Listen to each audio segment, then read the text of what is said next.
Hozirgi kunda Alloh asrasin, ajrashuvlar juda ham ko'payib ketdi.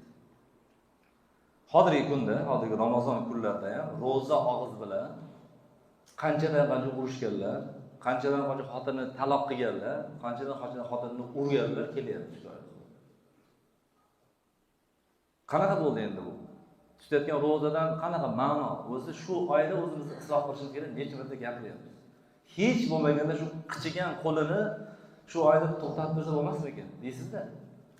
Endi bularni hayron qolasiz, ayolga kuchaytiradi. Ayol kishi kim endi ayol kishi? Zo'r bo'lsang o'zingga o'xshagan bilan chiq, yakka-yakka ko'raman ahvoling. Zo'r bitta sportmen bilan chiqchi ringga qo'yib qo'yishi 2 minutga bormaysan. Lekin ayoliga qo'l ko'taradi, ayolga zulm qiladi, ayoliga uradi. Ayol kishi bizning omonatimiz azizlar. Omonat. Omonat degani olgan narsani qanday qaytarmasang, omonatga xiyonat qilgan bo'lasan.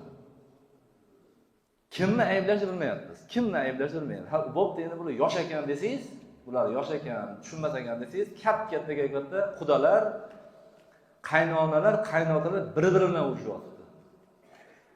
Qaynona kelyapti, erga, kuyovga aytayapti, erkak bo'lsang deyapti, shu gapni qo'shadi. Erkak bo'lsang, zo'r bo'lsang, talog'ini berasan deydi. Xotin turib oladi. U ham nima qilsin bechora endi. Shuni erkak bo'lmasa ekanman deb majbur aytayapti. Shunaqangi ikkita oilani yashamoqchi bo'lib turgan oilani buzgan ayol do'zaxi deganlar payg'ambarimiz. Kim bo'lishdan qat'iy nazar, o'zini bolasini oilasini buzadimi? Jiyanini oilasini buzadimi? Mana shunaqani do'zaxi deganlar. Shuning uchun ham shariatda aytadiki, masalan, er xotin bir-birini yaxshi ko'radi. Hozir bu ko'payib ketdi. Er xotinini yaxshi ko'radi, xotin ham erini yaxshi ko'radi, kerak bo'lsa ikkita uchdan farzandi bor. Lekin bechora kelin yo qaynonaga yoqmaydi, yo qaynataga yoqmaydi. Ular o'zini endi otalik vazifasida shunday foydalanadiki, agar meni o'g'lim bo'lsang dedi, ota aytadi, meni o'g'lim bo'lsang deb onasi aytadi, meni desang xotiningdan voz kechasan, taloqini berasan deydi. Turib oladi oyog'ini tirab. Bo'lmasa men seni oq qildim deydi. Shunaqa deyotgan ota-onalar, xotirjam bo'ling. Agar o'g'lingiz, keliningiz bilan yaxshi yashayotgan bo'lsa, qizingiz kuyov bilan yaxshi yashayotgan bo'lsa, bir-biriga mehr muhabbat bo'lsa-yu, sizga yoqmayotgani uchun uni oq qilayotgan bo'lsa, oqingiz hech qayerga o'tmaydi.